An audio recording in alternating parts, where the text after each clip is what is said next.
دوستوں 2022 کے بعد پوری دنیا میں اے آئی یعنی آرٹیفیشل انٹیلیجنس کا انقلاب آ گیا۔ انٹرنیٹ پر جب چیٹ جی پی ٹی اور اس طرح کے دیگر ماڈلز لانچ ہوئے تو بڑی تعداد میں اے آئی لوگوں کی رسائی میں آ گئی۔ ایجوکیشن، پروفیشن، میڈیکل مختلف پہلوؤں سے لوگوں کی لائف بدل چکی ہے۔ آج آپ کو کوئی مضمون لکھنا ہو، آپ اے آئی سے کہتے ہیں اور وہ لکھ کر دے دیتا ہے۔ کسی کتاب کی آؤٹ لائن بنانی ہو، چند سیکنڈز میں وہ تیار ہو جاتی ہے۔ شاعری کرنی ہو، کہانی لکھنی ہو یا کوئی بھی کریٹو کام کرنا ہو، اے آئی کسی جن کی طرح آپ کے لیے حاضر ہوتا ہے۔ مگر ان ساری سہولیات کے ساتھ ایک ایسا ڈارک پہلو بھی ہے کہ جس پر شاید ابھی دنیا کی توجہ نہیں گئی ہے، لیکن کچھ ہی عرصے میں اس کے بھیانک نقصانات آپ کے سامنے ہوں گے۔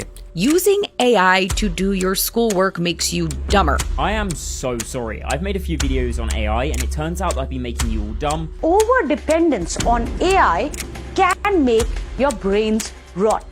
حال ہی میں MIT جو ایک دنیا کا بڑا ادارہ ہے، اس کی ایک اہم ترین تحقیق مکمل ہوئی۔ اس تحقیق میں چیٹ جی پی ٹی استعمال کرنے والے 54 افراد کا برین اسکین کیا گیا۔ یہ ریسرچ 4 مہینوں تک جاری رہی اور نتائج چونکا دینے والے تھے۔ چیٹ جی پی ٹی استعمال کرنے والوں کا حال یہ تھا، 83% یوزرز چند منٹ پہلے خود اپنے ہی لکھے ہوئے مواد سے کوئی بھی اقتباس دینے میں ناکام رہے، یعنی ان کی یادداشت کا نظام درہم برہم ہو گیا تھا۔ نیورل کنیکشن جیسے آپ کے کمپیوٹر میں پروسیسنگ پاور ہوتی ہے، اسی طرح ہمارے دماغ میں بھی کنیکشن ہوتے ہیں، وہ 79 سے گھٹ کر 42 ہو گئے، یعنی 47% کم ہو گیا۔ جب انہیں اے آئی کے بغیر کچھ لکھنے کو کہا گیا تو ان کی کارکردگی ان لوگوں سے بھی کم ہو چکی تھی جنہوں نے کبھی لکھنے کی پریکٹس ہی نہیں کی۔ یعنی جب ہم اپنے دماغ کے کرنے کا کام کسی اور سے بار بار کرواتے ہیں تو اس کی قیمت یہ ہوتی ہے کہ آپ اپنی صلاحیت کو کھو بیٹھتے ہیں۔ جیسے ہمارے گھر کے بڑے بزرگ بہت آسانی سے حساب کتاب کر لیتے تھے، انہیں کسی کیلکولیٹر کی ضرورت نہیں ہوتی تھی، مگر آج ہم کیلکولیٹر کے عادی ہو گئے اور ہمارے حساب کتاب کی صلاحیت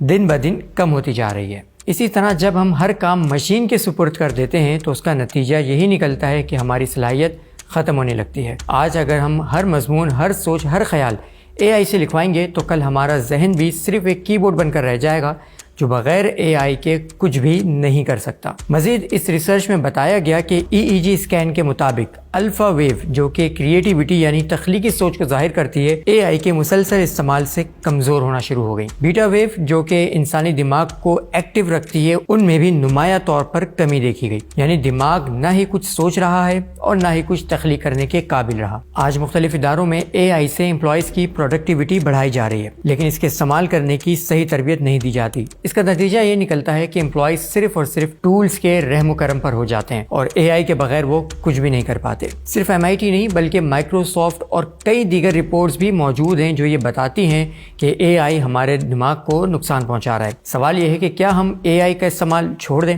تو ایسا نہیں ہے۔ ہمیں اے آئی کو بطور مینٹور نہیں بلکہ بطور اسسٹنٹ استعمال کرنا چاہیے۔ خود سوچیں، خود لکھیں اور پھر اے آئی سے اس کا ریویو یا تجاویز لے لیں، نہ کہ پہلے ہی مرحلے میں آپ سارے کام اے آئی کو دے دیں۔ دوسری بات یہ کہ اے آئی پر مکمل انحصار کرنے کے بجائے خود ریسرچ کرنا سیکھیں اور اے آئی جو بھی آپ کو بتائے اس کو آخری رائے نہ سمجھیں بلکہ اس کے اوپر سوال اٹھائیں، تحقیق کریں، اس کی ویریفیکیشن کریں اور خود بھی سوچیں۔ یاد رکھیں کہ اے آئی آپ کا ٹول ہے، آپ کا دماغ نہیں ہے۔ اسے استعمال کریں لیکن اپنے دماغ کو استعمال کرنا نہ چھوڑیں۔